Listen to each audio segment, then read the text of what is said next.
I have an exciting announcement. I have my first sponsor, and I could not think of a better one than mempool.space, a fantastic Bitcoin block explorer. Technically, I'm using Wiz's mempool right now, but like most things in my life, I'm moving towards free and open source software, and you get that with this Bitcoin block explorer. So you do not need to trust Wiz's mempool, i.e. mempool.space. You can easily host it yourself. More to come on this front at the park in 2023. But mempool is becoming much more than your traditional block explorer. It is becoming a multi-layer explorer from layer 0 mempool, layer 1 Bitcoin blockchain, and layer 2s like Lightning and Liquid. And that more part is the mining dashboard, which I check every day. And as I look at the total exahash right now, is almost 300. Yikes! And finally, as a brand, you can customize your own entire mempool experience. Visit mempool.space. I don't think you can be wealthy without freedom. And that's because if you don't have freedom, your wealth can be taken away from you. And I don't think you can be free without privacy, because if you're not able to selectively reveal yourself to the world, if you're completely an open book to the powers that be, then you don't actually have any freedom. They have full control over you. So freedom requires privacy. Being wealthy requires freedom. And so as a result, you can't be wealthy without privacy. And it's important to realize that privacy is not like being a ninja or being Jason Bourne or James Bond or something. That's secrecy. Privacy is the ability to selectively reveal yourself to the world. Choose what the world sees. Choose what gets surveilled. Choose what gets tracked. And that is an extremely empowering thing as an individual. And I think more people wake up to that as we have more privacy breaches. Welcome to the Builders in Bitcoin podcast, a podcast about the people who bring Bitcoin to life. I'm your host, Rod, and I go by the handle BitKite on Twitter. My guest today is my dear friend and co-founder of Bitcoin Park with me, Matt Odell.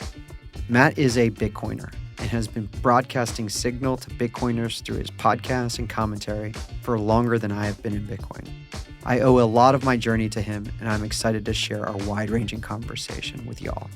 In this episode, we discuss and dig into why it's important to stay humble and stack sats, especially in the wake of the FTX fiasco, how Bitcoin-only venture firm 1031 is investing for the future, the best ways to onboard friends and family interested in Bitcoin, and a whole lot more.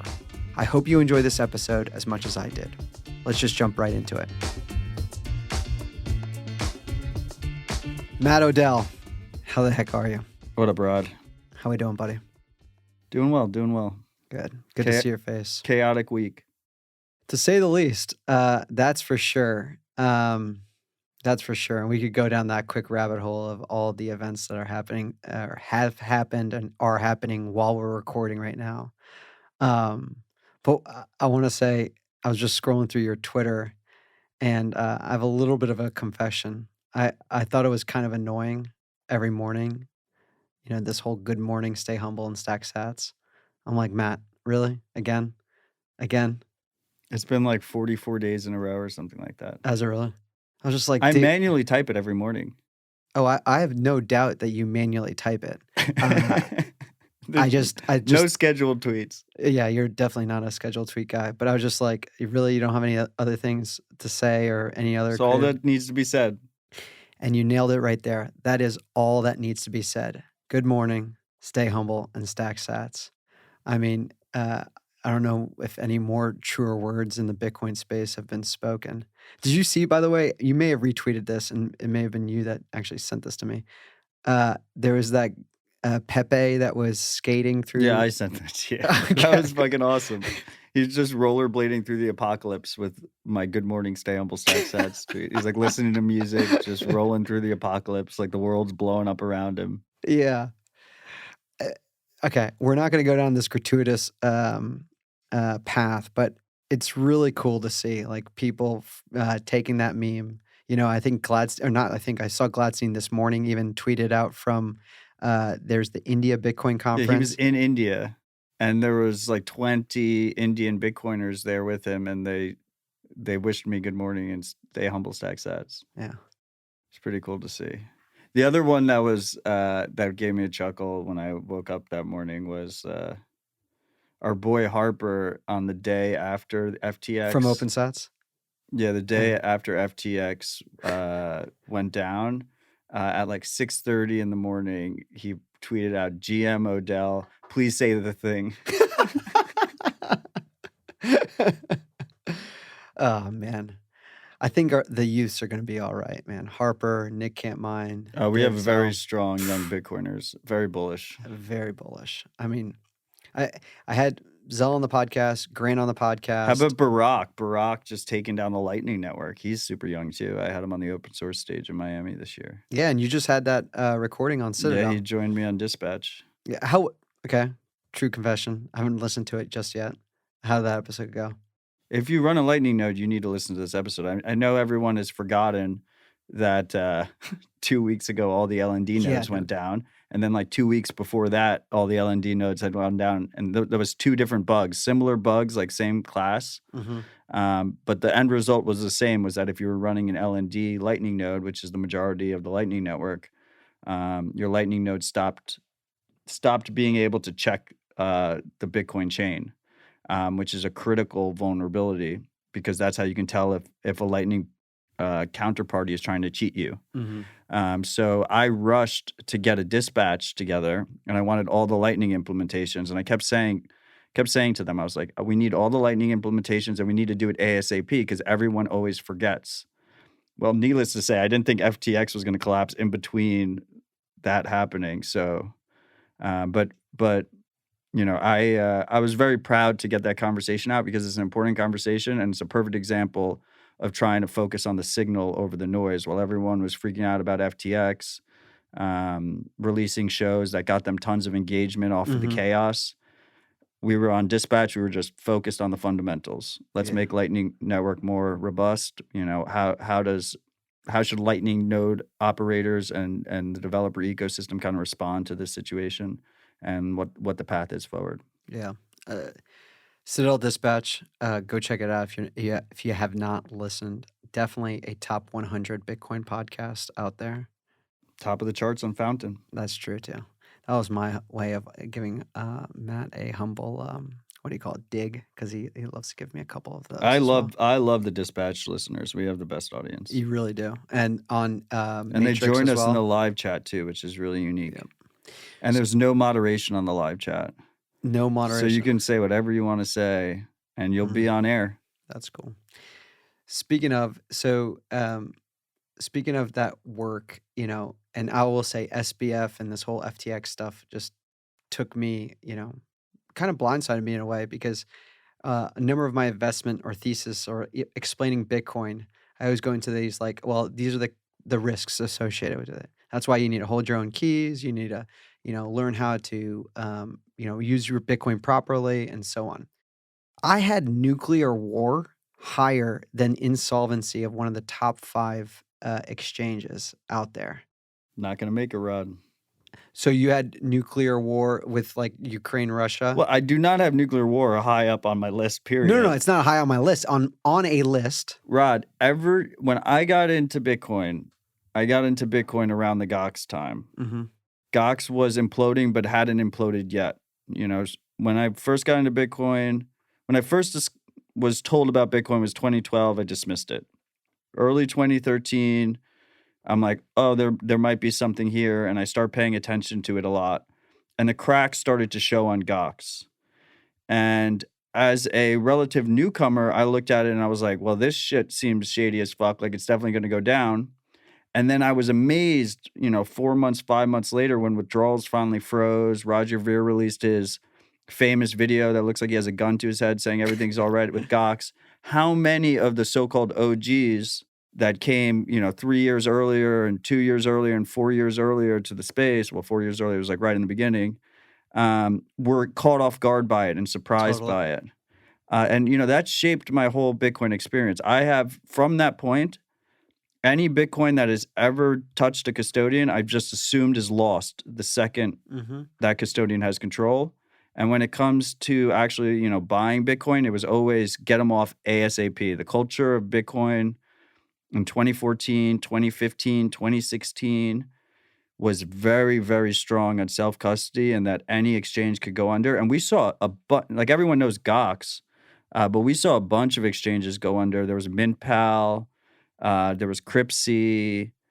There's a bunch that I'm not thinking about, but there was exchange after exchange was going under, and then we also saw a lot of them do different like shotgun KYC practices. So shotgun KYC is a term that I use to describe if you deposit on a no KYC exchange and then at time of withdrawal, they don't KYC you when you deposit. They make you give this personal, intimate financial information when you're trying to get your funds out. And we saw a lot of that happen. Binance started doing shotgun KYC pretty hard on users. I know a lot of people that lost money that way. We saw Poloniex. Poloniex blocked all Iranian users. They had like a big Iranian user base, so they added shotgun KYC, and then if you were Iranian, you just couldn't get your funds out. So there were a lot of lessons on custodial risk, and it's one of the things that I've tried to be very focused and clear on, to the point where people think it's very repetitive and fear-mongering. I resurfaced some tweets where in all caps I told people to get their Bitcoin off of exchanges a year ago, 2 years ago, when I was, full caps on Twitter. Literally yelled it at the top of my lungs, and there were people in the comments like, Matt, you're overreacting. The industry has matured, blah, blah, blah. Unfortunately, like a lot of people listened. A lot of people got friends and family to make sure they practice self-custody, but a lot of people didn't, and they ultimately needed to touch the stove. And I think, Bitcoin is extremely unique in its lack of counterparty risk. We are groomed in society to just trust third parties everywhere. 100%. But the cool value prop of Bitcoin is that you don't need to trust a third party if you don't want to. You can interact with the Bitcoin network without trusting a third party, period. And then there's different levels of trusted third parties along the route on different trade-off balances. And I think that unique aspect of Bitcoin as a lack of counterparty risk, as an asset, as a better money that doesn't have counterparty risk and you can use it without counterparty risk, is not priced in at all. And I don't even mean that just in the quote unquote crypto world or anything. I just mean that in general. Like, people don't realize how much of the traditional financial system is built on a house of cards with counterparty risk everywhere. And Bitcoin is extremely unique in that. That is the core value prop. Censorship resistant digital cash that you can use without permission or trust. Well said, my man.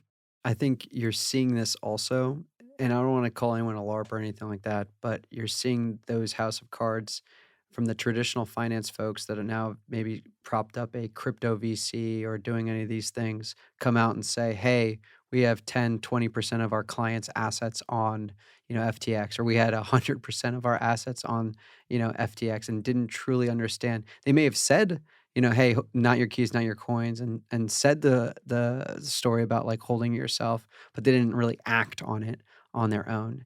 And this is not only their Gox moment, but this is, like you said, touching the stove.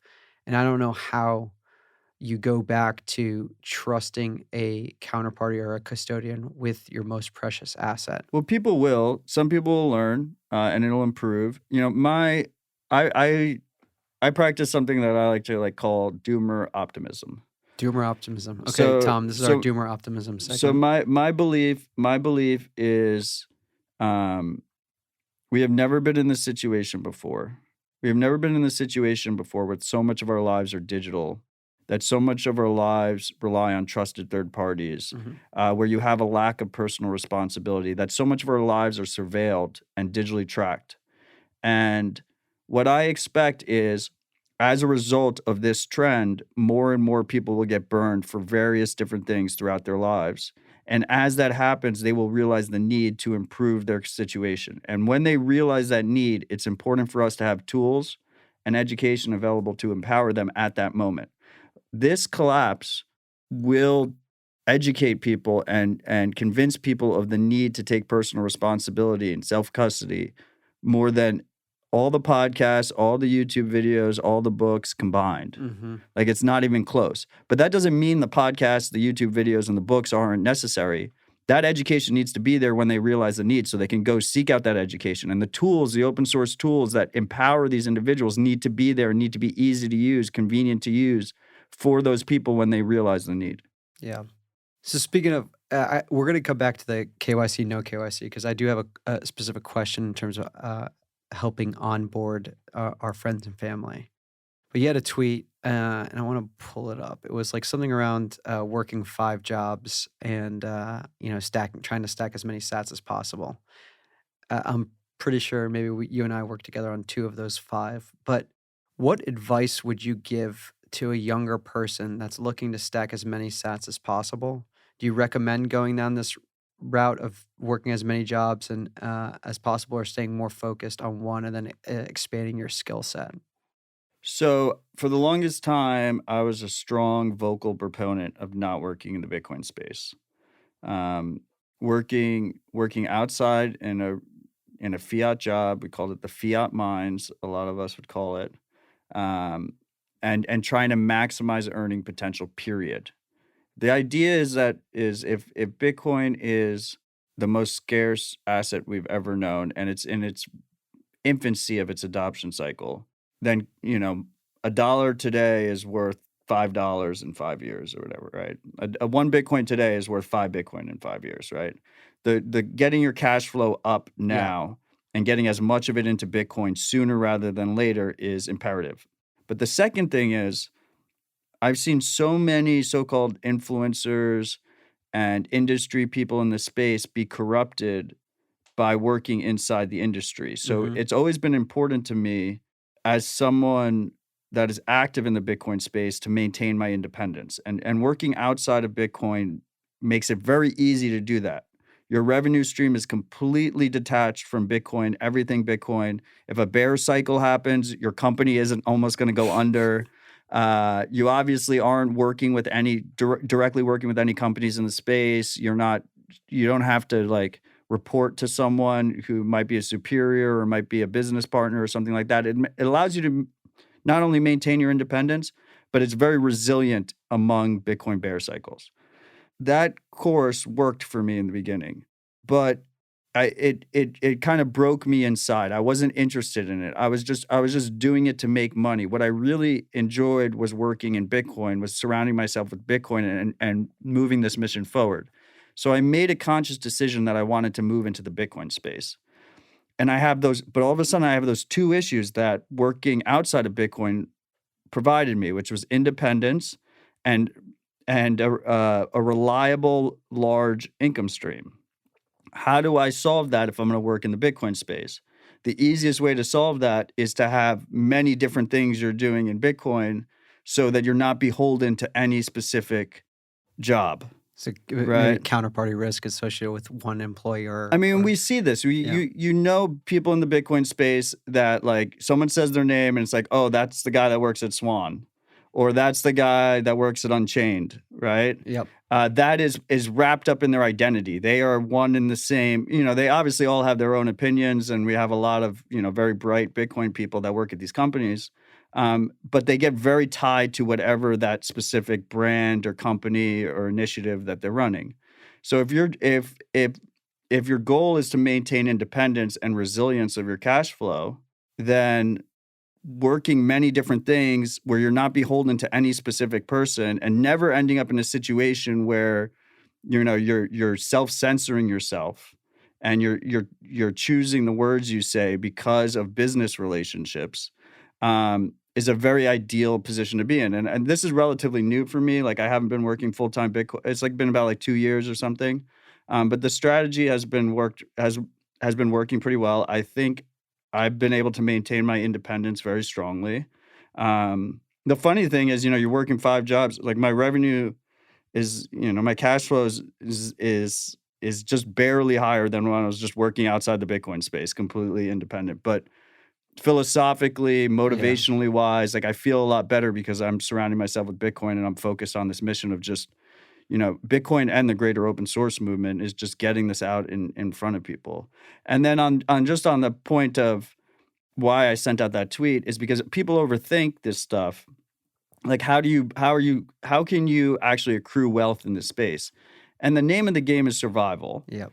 and minimizing just random tail zero risks, like losing all your money on an exchange or custodian, or losing your money trading in a highly volatile short-term market. So if the thesis is a long-term with adoption, Bitcoin purchasing power should go up, which is my thesis. I think is a very strong thesis. I think it's a relatively conservative thesis, particularly in the greater quote unquote crypto ecosystem. Then your goal should be to accumulate as much Bitcoin as possible without getting wrecked. And that's where Stay Humble Stack Sats comes from. And people go like, so like I've been pretty much all in on Bitcoin for years now. People go like, how are you still stacking sats? Well, you work fucking jobs. Yeah. Like you work and you convert that into Bitcoin. You pay for your expenses, whatever your cash flow is, minus whatever your expenses, the rest goes into Bitcoin.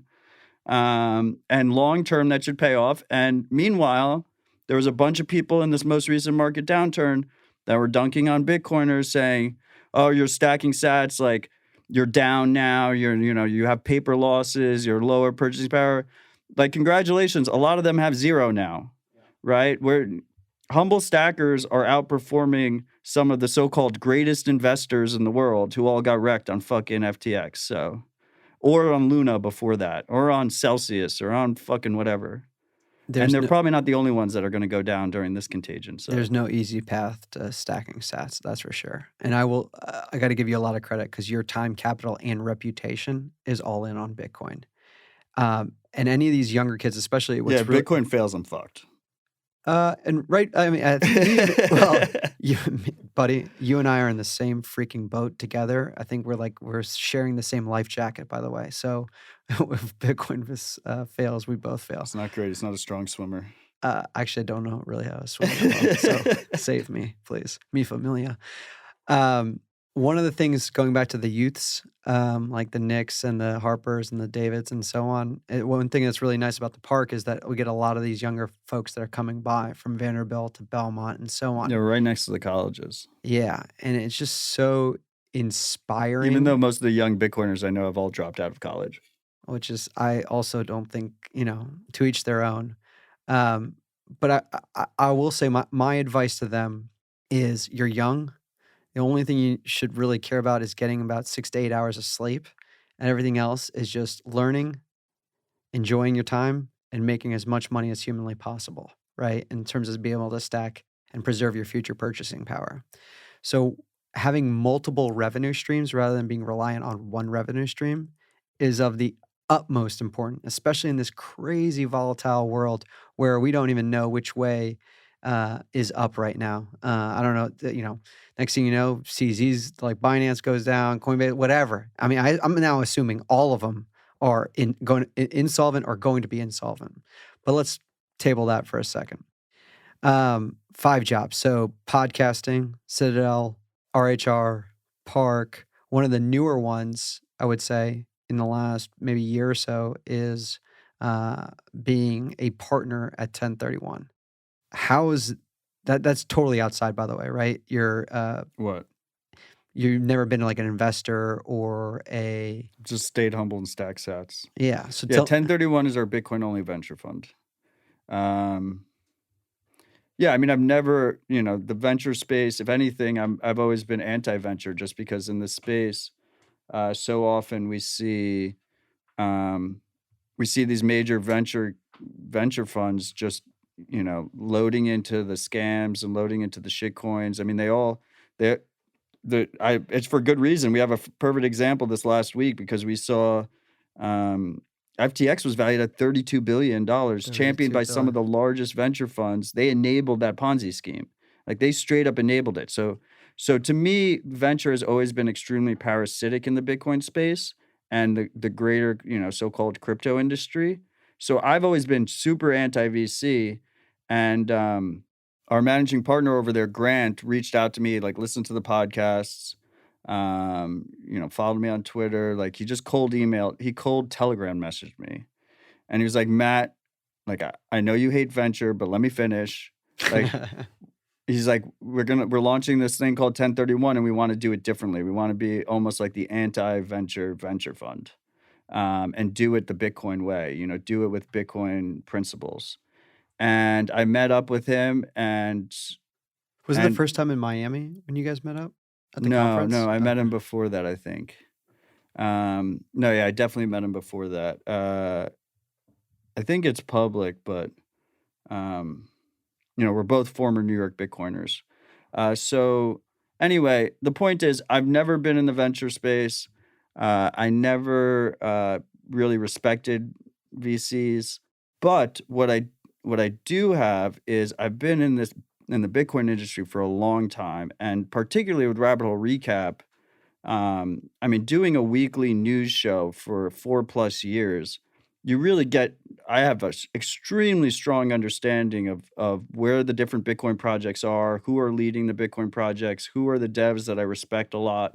Um, and as a result, I don't really know what I'm doing at all in terms of, and I've it's come more naturally to me, like talking to high net worth individuals, institutions, endowments, about, venture's weird because you're not only investing in companies, but you also need To raise money. investors to come in to you. So Yep. that side I've been learning on the fly, but on the actual which projects do we support?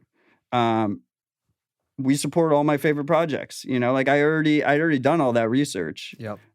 Most of them are my friends. Like most of the founding teams are my close friends. A lot of them were at my wedding. Like this is that part came extremely natural to me. And when we were launching this thing, like people called us crazy. People called us absolutely crazy. And this last week has completely proved our thesis. I mean, we've supported roughly 30 Bitcoin projects over the last year.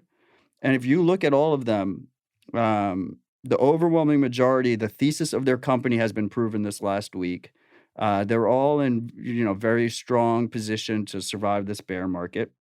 And my favorite stat is SBF's venture fund was prolific. He invested in over 100 projects, I believe. There's no overlap. There's zero overlap. That's awesome, man. So You need to meme that, by the way, or like put it like a graphic, like side by side. yeah, it's a balance between dancing on graves plus That's true. proving That's proving our thesis is correct. And I think long term, like it will prove. Like this is 1031's play is very long term focused. 10-year time horizon. Which is actually kind of short term in Bitcoin land, I think, in my mind. When I'm was just thinking about about to say. Bitcoin, I'm thinking multi-decades. These are investors. All of our investors, they all own Bitcoin. We kind of come at it from the belief like, oh, like the question is always like, oh, can you outperform Bitcoin? Yeah, how do you answer that? And I don't necessarily think we can. Obviously, we're going to try and perform for investors as good as possible. But the real argument I think is if you own Bitcoin, if you're aware of the risks of investing in something other than Bitcoin and investing in illiquid startups, supporting these projects should make the value prop of Bitcoin stronger because you own the underlying asset. So like as a Bitcoiner, what kind of world do we want our children to grow up in? I think, and we see this in all the founders we work with are very grateful to have us as partners. They not only need the cash, they need advice, they need feedback, they need someone they can count on, they need someone that they don't have to, like in the middle of a bear market, explain to them that Bitcoin isn't dead before they ask for feedback, right? They need ride or dies that are like in the trenches with them. And, a lot of these institutions and high net worth families that we're taking money from, like, they're very intimately comfortable with investing in venture funds. It's not like we're taking money from plebs. It's not like we're taking money from, humble sat stackers. Like these are very, very successful families, very successful institutions, with large funds to deploy. And if 1031 didn't exist, they'd probably be funding Silicon Valley venture firms and crypto VCs that are going into all the crap. So why should Bitcoin companies that are actually building a tangible future for us suffer in that situation? And I think it's a very, very unique role we play. I'm very proud of it. And just in general, it aligns with everything else I do in that I don't want to do something that other people are already doing. My time is scarce. I want to work on things that are niches that are not filled, that moves this movement forward. And I actually operate under the principle that if someone can do it better than me, I'm not going to do it. I've joked around, and it's partly serious since the beginning of Rabbit Hole Recap. Someone comes out with a better Rabbit Hole Recap, I'd rather listen to that. Why, why should I do it? But meanwhile, here we are 4+ years later, Mhm. and Yeah. that niche hasn't been filled. Well, I can see more and more of these VC firms that either have been blown up or are going to be started up being more Bitcoin focused. I can see more and more of the ecosystem being uh, Bitcoin focused and having a base in Bitcoin and removing from this whole Web3 NFT LFT type world. Um, you made a really interesting point, which is now on this venture side you get to kind of pick and choose or where you spend your time, but also where you use your ammo, the dollars that you're entrusted to deploy on projects and companies that you want to see come to life. Maybe not naming it a specific company, but what is something that you would want to see being be built or that is being built that you're really excited about? So it's really interesting because we have an understanding with our LPs, with our investors, that first of all, we do very heavy due diligence. I mean, all the teams we support, we know very well.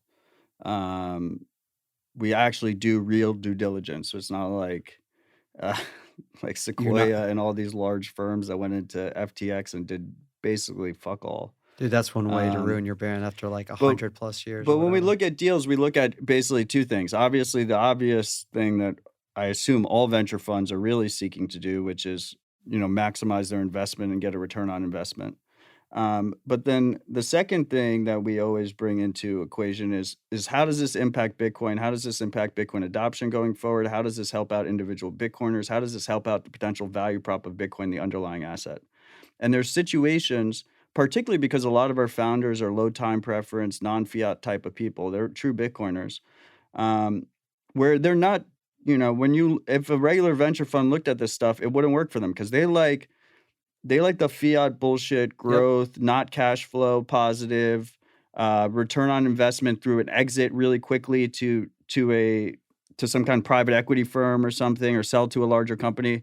While most of our founders are in it for the long haul, a lot of them focus on cash flow up front, just as we went back to the previous conversation. We call it at 1031, we call it SATS flow. But this idea that instead of waiting for growth, right? The fiat mindset is like you have growth in the beginning, and then you can always, quote unquote, turn the monetization spigot on later on once you've grown and you have the network effect, and then you bring in cash flow.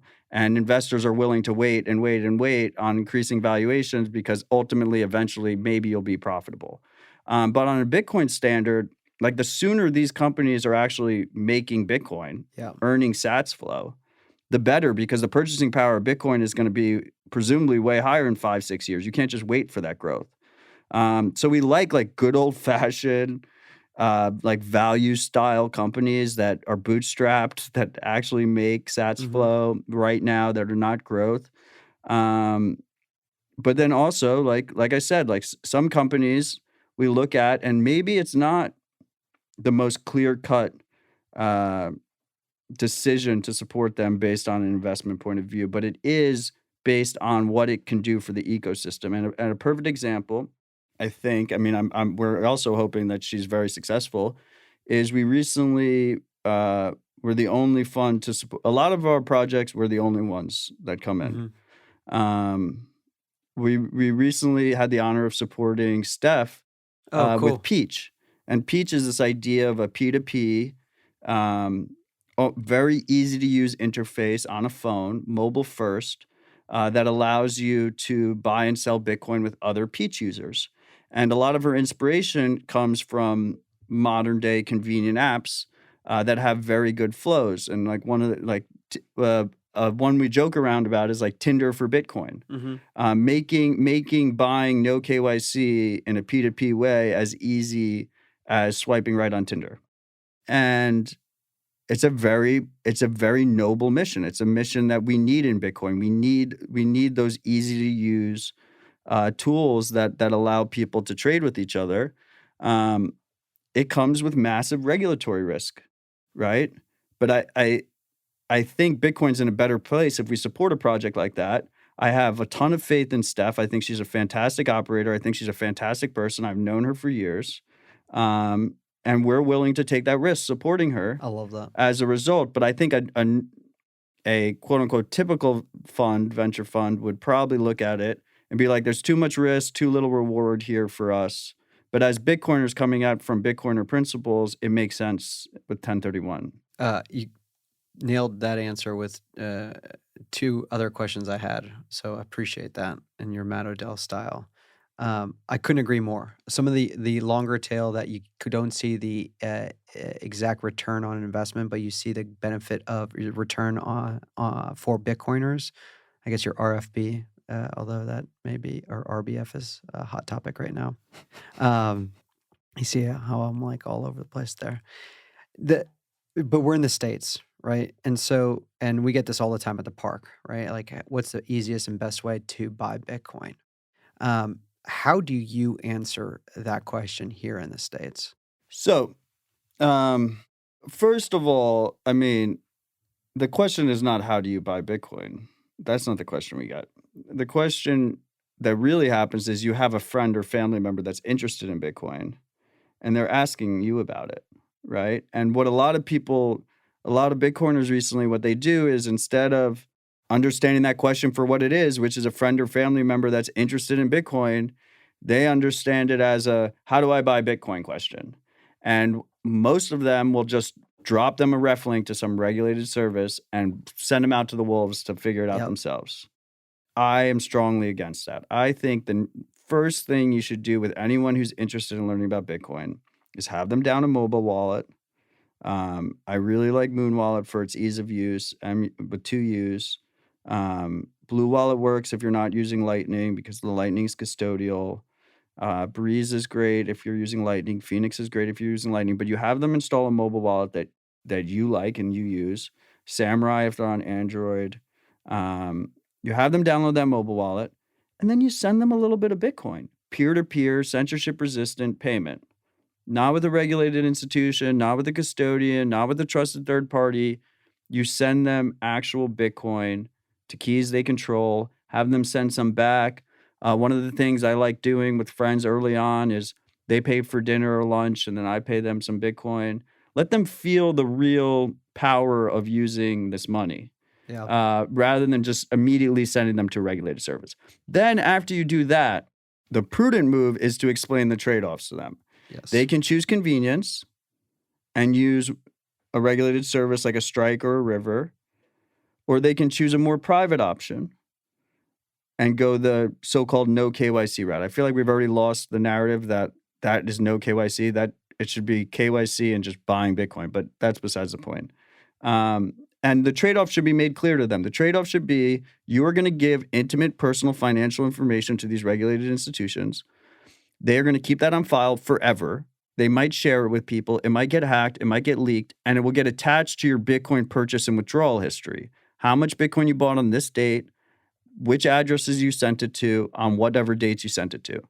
And that history will never go away. So it's important for them to realize that trade-off. That trade-off might be fine with some people. It might not be fine with other people, but they should be made aware of the risk before it happens. Then at that point, if they choose to use one of these regulated services, it's important to make clear that they don't really own Bitcoin. They own an IOU until they withdraw it and hold it themselves. The number one rule is gotta hold it themselves. And it's also important for them to realize that Bitcoin is not default private. People think it's an anonymous currency. It's not an anonymous currency. The chain of transactions will last forever. It will last longer than all of us if we're correct. It's going to be way past our lifetimes. It's going to last longer than our grandkids' lifetimes. It'll always be there, the chain of transactions. You mix that with these surveillance firms that exist that are tracking all these transactions and that KYC information, they can track your payments relatively easily. There are tools called collaborative transactions that can help you have privacy going forward. And that's a whole nother rabbit hole to go down. I mean, if your listeners are interested, they should listen to Citadel Dispatch. We go really deep. But the number one rule has to be that they have to be clear that it's not private, because the worst thing you could do from a privacy perspective is thinking you're private when you're not private is when you make a lot of real mistakes. So the number one rule is for them to realize that. And I personally think that anyone, if you do go through a KYC regulated exchange, you should just immediately do collaborative transactions so you have some semblance of forward privacy afterwards. But some people might disagree with me or not on that. Anyway, the regulated services give you a lot of convenience. at the sake of privacy with some added trust. And then there are ways to acquire Bitcoin without these regulated companies. I already mentioned Peach. Robosats.com has a similar kind of interface, but it's on web browser. It's Tor browser only, so you do it from your computer, or if you have, I don't know if it's on iPhone Tor browser, but it probably is. It's definitely on Android. So you use the Tor browser to access it, but that's robosats.com. Azteco is a great tool. There's Azteco vendors all around the world now that allow you to buy with no KYC straight to your own custody. I like Bitcoin ATMs. Some of them require an ID.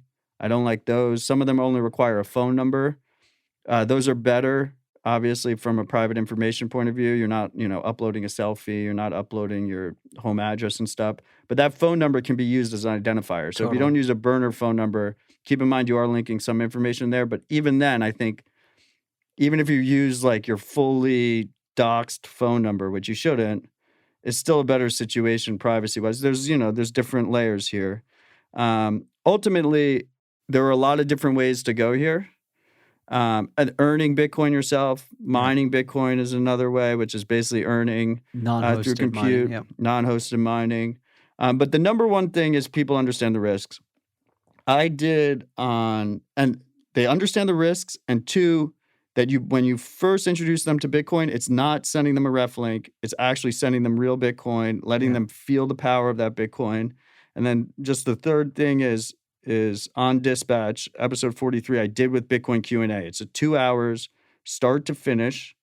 And that's what I like doing now. What I do is, and I made that episode for this exact purpose. A lot of the things I do is because I have a need. Like, people love my Open Dime guide.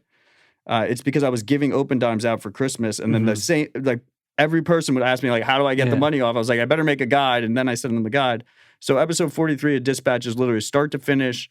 You're a beginner or even someone who's been in the space but don't use it in a sovereign way.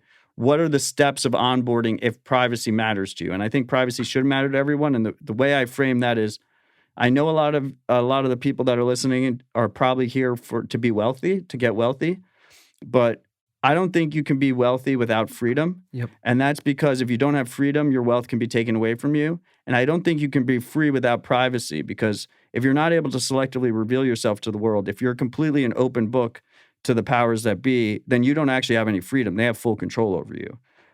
So freedom requires privacy. Being wealthy requires freedom. And so as a result, you can't be wealthy without privacy. And it's important to realize that privacy is not like being a ninja or being Jason Bourne or James Bond or something. That's secrecy. Privacy is the ability to selectively reveal yourself to the world. Choose what the world sees.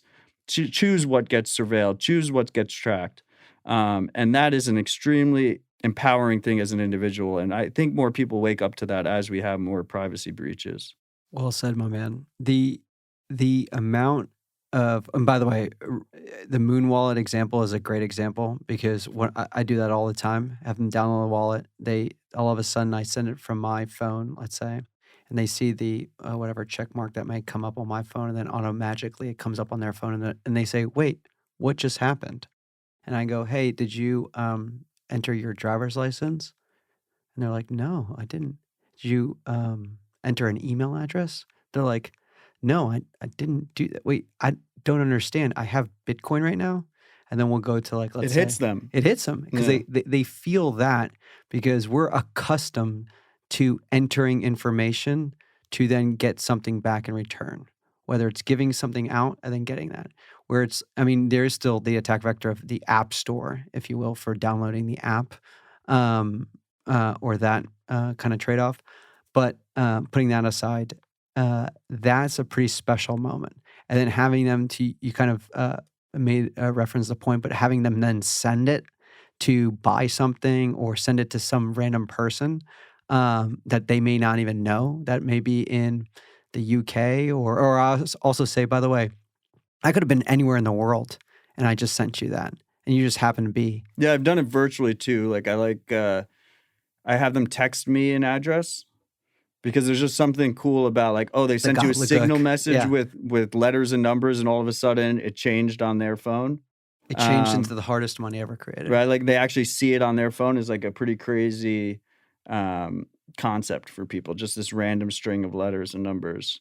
And then all of a sudden they were able to receive funds. And I would just add on to that. I mean, one of the cool parts about Bitcoin Park to me, about what Yeah. we're building here is that, we have this little coffee shop in the front. We accept Bitcoin at that coffee shop, right? We have this Bitcoin payment terminal there. And we even have, people that are like very hardcore in the Bitcoin space. The one that comes to mind right away is Seth. I mean, he's more focused on the privacy side. Yep. So like he does spend a lot of time in Monero, but he's very focused on Bitcoin as well. And he made his first Lightning transaction in person here. And And it works. worked. Yeah. Right. And that was his tweet that he got a lot of shit for. But yeah. But that's like you get like it's tangible. It becomes tangible when you can actually like spend it and see it work. And that's where I think we didn't want to spend too much time on the park, but having a special place like this where we can bring Bitcoin to life for a number of folks, whether it's they're walking through the halls, they see beautiful Bitcoin art, whether they wanted to grab a LaCroix and spend some sats to acquire that LaCroix, whether it's actually to go see a miner that's humming, in an upstream black box. It's a really cool place because a lot of folks are listening to podcasts, maybe watching YouTube videos and so on, and they're trying to, maybe their path or journey right now is like, all right, how do I survive or how do I preserve my future purchasing power? And then I think you and I may agree on, or I think we agree on this. The next evolutionary step is, oh, wow, this tool, how do I use this tool to protect and preserve my future purchasing power? And the hardest thing that, converting your time into future energy use. So I say all that is with this park, I mean, I think the three areas that we've focused on are community, advocacy, and development. And we've zeroed in on that. One of the coolest things for us, where we're spending not only our time, capital, and reputation, is in ways to give back to the community to hopefully help enable community members to drive grassroots Bitcoin adoption.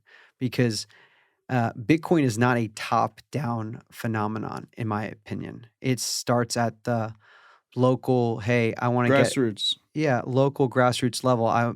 Me and another person start talking about Bitcoin at a bar, and then next thing you know, we create a meetup page or whatever that may be, and you get 2, 3, 4 more people, and we go from there.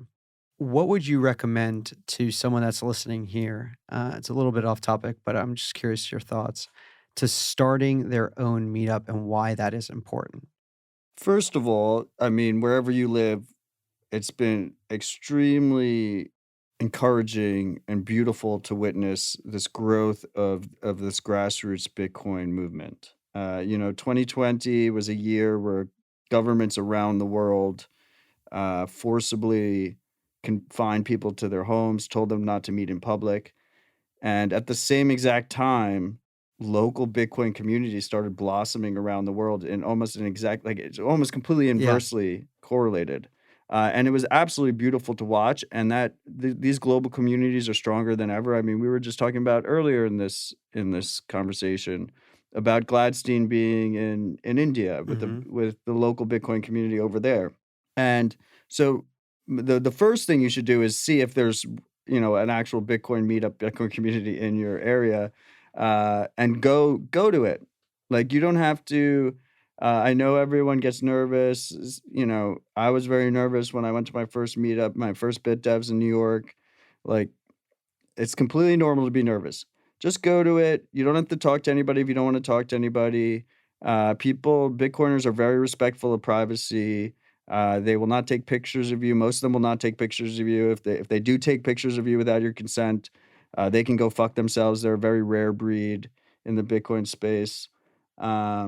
Just go there, see how it is. Go enjoy your local community. If you don't have one, consider launching a meetup yourself.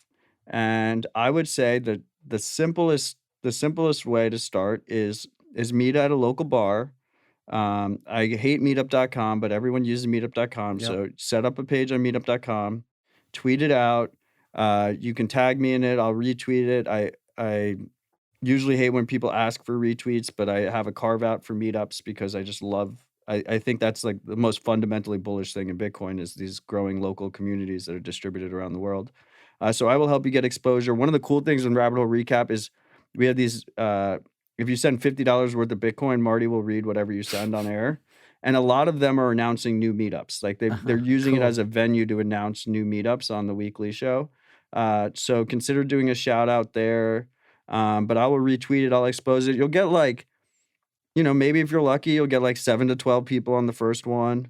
And then you just keep momentum going. It's important that you find like 2 or 3 ride or dies that are really into the concept. And it'll just And then- happen, by the way. They'll just show up. Yeah, and they'll, not- yeah.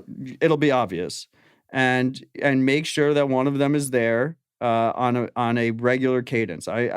Some people like the weekly meetups. I think the monthly is like the perfect amount.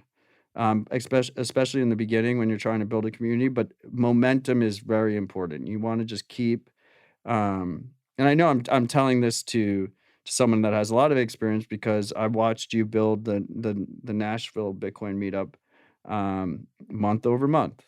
I was here for the second one. I was like here for like 2nd through 11th, 12th or whatever before I missed one. And it was amazing watching it happen. And one of the key aspects was every month we're meeting. You keep up the momentum. Don't so many things in life are just keep pushing forward. Just keep Show up the up. momentum, survive. Like everyone is like society like convinces us you have to be the so-called smartest guy in the room. Just be a motivated non-dumbass. Like that is the real life success right there. That's actually well said, man. And I'll say one other thing around the meetup. Yeah, whether frequency, I would say, all right, weekly, monthly, whatever you can do to like, finish the marathon and run through it. Meaning, can you commit to 1 year of doing once a month? Can you commit to 1 year of 52 weeks? Whatever that is, commit to it. I will just say the weekly, especially in the beginning, it almost removes an element of scarcity to it. So people are less likely to go to any of them. Exactly. Than making sure they're at that one per month. And then the thing is, like in New York, what happened in New York was, we had bit devs. I give New York a lot of shit. I like to say New York left me. I didn't leave New York. But the New York bit devs is best in class. Like Jay over there started bit devs, and then bit devs spread around the world. So it's highly technical. He's a fantastic host. It's highly technical. And then there was a bunch of us that were like, well, we just want to meet up and have drinks. So then we added that as it was alternating every 2 weeks. It was like the 2 weeks in between when the bit devs would happen was when we'd meet up for drinks. It's easier to add the sooner cadences after the community has grown than trying to do it in the bootstrap phase. Yeah, and that supports my point, which is like also make it your own. Meaning, if you want it to be a super technical bit dev style, go down that route. You want to make it a social, hey, let's just get together and talk about Bitcoin. More power to you. But the easiest in the beginning is social. You just go 100%. social, just meet at a bar. You don't have to pay for venue space. It already has drinks. Most of them have food. It's just a very low lift way of starting. So, and if you start one, we'd love to invite you to Grassroots Bitcoin 2023. This is And before that, just come down to Nashville, come join us for one of our many meetups. Yep. Or other events we have at Bitcoin Park, get a feel for it, and then bring it back home, put your own little twist on it. 100%. Bitcoinpark.co if you want to learn more. Yeah, and Grassroots Bitcoin, I think. So Grassroots Bitcoin is an annual event. We did our first one this year. And the idea is we have meetup organizers from around the world all come here.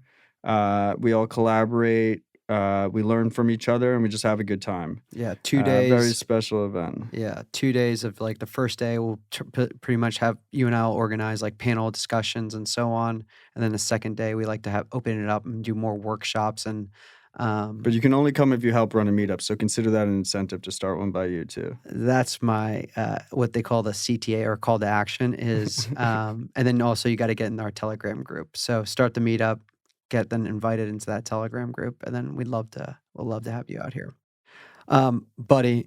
This was awesome. I do talk to you. We talk too much. Yeah, pretty much every day. But can we talk to each other less, Rod? I don't know, man. Although at 5 a.m. it's trending up. I don't know. I'm a little bit worried about it. Well, dude, 2023, we got a lot on our effing plate. That's for damn sure. And it's really exciting. And as more people are bearish, and rightfully so, especially if you got like just absolutely wrecked in the fiasco of FTX and then the collateral damage and so on. Um, I want to choose my words carefully. I actually do feel sorry for a lot of people because 100%. when you lose money and potentially like generational wealth that you've been, holding, you may have trusted some other person that said, "Oh, it's okay to do this," and whatever. And then there's like, and not to pat ourselves on the back, but like, we're coming in, month out, just talking, just saying, stay humble and stack sats. Other people are not your keys, not your coins. And that repetitive message does get tiring. And some days I'm like, hey man, are you tired? And you're like, it can be tiring. I am fucking exhausted, Rod. Well, buddy, quick story. Perpetually exhausted. One thing which and I would say like the park is not one of my revenue streams. It's the opposite. It's the opposite. It's like a big hole. But let's not talk about that right now, especially on air. But it's important. It's important. Meeting people is important. What we're building here is extremely important. I think it's easy to get disenfranchised, disillusioned. We're going to lose a lot of people that aren't going to come back to Bitcoin or for like 4 or 5 years, 6 years. It happens pretty much every cycle. But particularly this one because of how gruesome FTX and the related contagion. I know a lot of people that lost money on BlockFi, a lot of promoters that are culpable for that. Everyone all the retail users that lost money, I feel for. Yeah. It kills me inside. It's part of the reason I'm so tired is because we keep pushing forward and I just keep seeing innocent people get hurt. But all the promoters, all the people that funded this shit, all the people that led to this situation, they can all kindly go fuck themselves. Yeah. But I guess the point I was trying to make is I've just never been more bullish on Bitcoin in this movement. And quietly, all these things are really coming together. Our community is stronger than it's ever been. We have the best developers. The projects in this space are truly empowering.